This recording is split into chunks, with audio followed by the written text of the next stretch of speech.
Hey, welcome back to the New Bold Oola Life channel. I'm your host, David Newbold. Today, my co-host, Ransom Davenport, and I will dive into our stories about the next Oola F we're covering, fitness. Let's get into it. Let's get bold. As mentioned, today's video is covering Ransom and my stories around fitness. Ransom, are you with me? Hey brother, I'm here. Let's go. Awesome. So I know you have a background as a personal trainer, so I'm sure you've got a lot to share about fitness. But real quick, mind if I share a bit about my story and background with fitness? Yeah, go ahead, man. I'm pretty sure I'm always going first, so you go first this time. Okay. So honestly, I didn't really think about fitness much until my late 20s. I've always had a high metabolism, and my dad, who turned 70 last year, is still really thin. Of course, I did sports up through most of high school, and even when I wasn't on official teams, I still played a lot of ultimate frisbee during college and my first few years in Japan. And while living in Japan, I traveled almost everywhere by bicycle, so I didn't have to worry about going to the gym, and I could eat whatever I wanted, whenever I wanted. But when I came back to the States and started traveling everywhere by car, I did notice a little bit of weight beginning to pack on. Still, when I moved back to Japan, traveling just about everywhere by bicycle again helped me trim back down, and the meals I had over there tended to be a fair bit healthier than my average meals here in the States. But when I came back to the States this last time with a slower metabolism, less exercise from my basic lifestyle, and a much higher sugar content in just about everything, it finally caught up with me, and I started packing on a bit of weight. What did you do? Well, when I really started to notice it, I did a little research online, and the information was all over the place.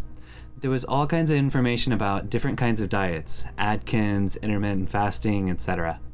And there were tons of sites saying they had amazing quick fixes. I was actually kind of annoyed to see all this information about fads and quick fix diets, because while I mentioned earlier that my dad has always been thin, my mother struggled a lot with her weight. She was very obese for her height, and I saw her trying a bunch of different fads and diets only to end up in worse shape by the end of it.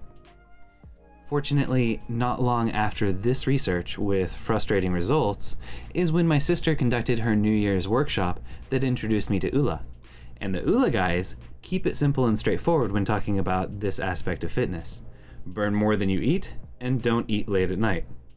I set some fitness goals, and I've been working out 3 to 4 times a week, almost every week, since that workshop. So that's my simple fitness story. Now, let's have the former personal trainer with much greater expertise on the subject weigh in and share his story. All right, man. Yeah. Oh gosh. Okay, man. Being in the gym.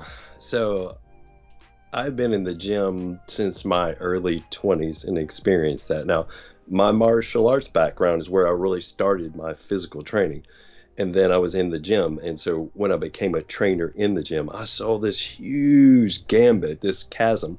So my first martial arts experience, which is my fitness experience, you got people in there, they're punching this thing called a makiwari. Okay, it's Okinawa, punch it. They punch it until some of them old school, knuckles bleeding, this stuff. So it's like, oh, very manly. Well, you come to the gym and you've got something very similar. And in some ways, kind of sadistic. They're amazing people, but there were these lifters, and there was this guy. I love him to death. He's an awesome human being, but he was a power lifter, and he would get into this compression suit, and before he lifted, he literally would take smelling salts. I mean, this guy's gonna lift like 800, 900 pounds, and he literally like this. I hope it's not too loud, but he was like, "Ugh! Ugh!" Everybody in the gym like, what was that? They lift those weights 1 rep max and drop, and you're like, the place is shaking. And then you got the other side of it. Go over to the dance studio. You got this old guy comes in, shaking and doing all this stuff. You're like, oh my goodness. So, brother, I totally get it. And that was the frustration of the people that came in when I trained them. They had this wide spectrum. They had done this aerobics in the 80s, all the way to this and that. And now we're on to, doing all these. I'm an electrical contractor. So they're doing things like this functional training. I'm like, I do that stuff when I was working. That's horrible. This is torture with you people. But they're paying somebody and they're going through the laps like this. But for me, the personal journey across the board, I had all kinds of different pictures about what that looked like too. And later on, I developed this picture, this image-based fitness. Now, to prove my point, I'm going to pull out a picture here from my 20s, okay? So this is when I was pursuing acting, but I was going to go out to California. So this is it. You ready? You ready? You ready for it? Oh, look at that. Look at that head zoom out. Oh, look, I've got a halo. I'm an angel. Oh, kidding. So this is me back in the day. Built, ripped, all that stuff. So this was my idea. I transitioned into this, and then I've had many metamorphoses since then. And I get the thing about weight. So I went through that transition and things and trying to figure things out. What are the basics, the fundamentals of fitness? How do we keep fit? Okay, we're no longer, like you're talking about moving around, doing all this. I for a while had the dad pad. So let me explain to anybody out there who's not a father yet and who maybe in the future, look out for it because it will sneak up on you. Oh, you good, man? Hmm? Okay. I don't make sure you're dying on me or anything. I'm not great with CPR. So the dad pad, so that'll sneak up on you really quickly. You have a child, you get into this, you're eating a lot of good food, you're hanging with the kid, and next thing you know, you're not thinking about fitness because you're focused on that. You're focused on your wife, you're focused on your family, you're focused on those things. And matter of fact, this is part of Troy's story as well. Sometime we'll talk about that, but you just put this on, you're starting a business, you're doing all these awesome things, but then it just goes poof, poof, poof, poof. So you got to figure out what that means, because it is a key part of life. Because if we get sick, we get worn down, all those things that are really important when you have a higher level of fitness. Now, you ain't going to be up here. You don't have to be going out there and, running the marathon. You can if you want. I think that's sadistic. I see people like that. I'm like, wrong. What is wrong with you? I only run from things when I'm being chased. Okay? You see me running, there's something coming. So you better go. So, but that's the thing about it. And so I try to look for this key thing. I was like, what is it that my clients struggled with, that I personally struggled with, the people that when they receive coaching, what is this thing, this key element across the board? And it amazed me when I came to the realization what it was. Fitness, it can be about your nutrition. It can be about your rest. It can be about what you consume, what you don't consume, what kind of fasting you're doing, intermittent. If you're going and eating, all hours of the night, whatever it looks like. If you're a sumo, that's fitness, right? I know you got the Japan thing, you get it. So that's the thing about it. It can be all those different things. It could be expressive movement, which is martial arts, dance, anything like that, strength training, you name it. But the thing is the mental game. That was the thing that really stood out. Anybody could do anything for a short period of time, I found, as I was a personal trainer, but they couldn't maintain it if they didn't see it, if they didn't visualize it as actually who they were. I'm going to say this, come back to this shortly. I don't like to show myself off like this. I don't do this anymore, but it was a different world. So, but I had this visualization before it ever happened. I envisioned myself looking like this and going for that goal. So it's all about mental. You talk about the great athletes. You talk about anybody who accomplished anything worthwhile. They have to see it to do it. It's all really mental. If you can master this game, if you can master this small aspect, then you can do it.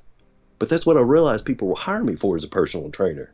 It wasn't the weight. It wasn't this. They would show up and I made them accountable. It was a mental piece. I didn't realize it until now. I'm 40, that in my 20s I was helping them with their mental game. Okay. Yeah.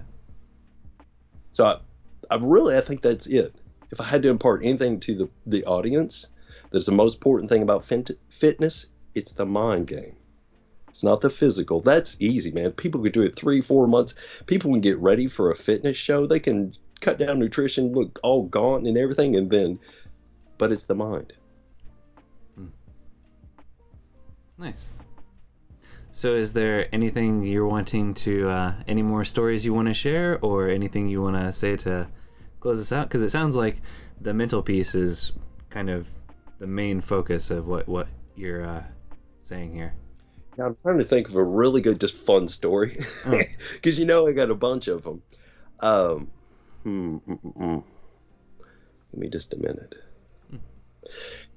We'll say this too. Also, too, let's go. I like what Phil did last time talking about faith, and he gave us a bad picture of faith with the smoking with cigarettes. Yeah, right. So let's go with this. So here's a part of that as well. So the mind can work for you and against you.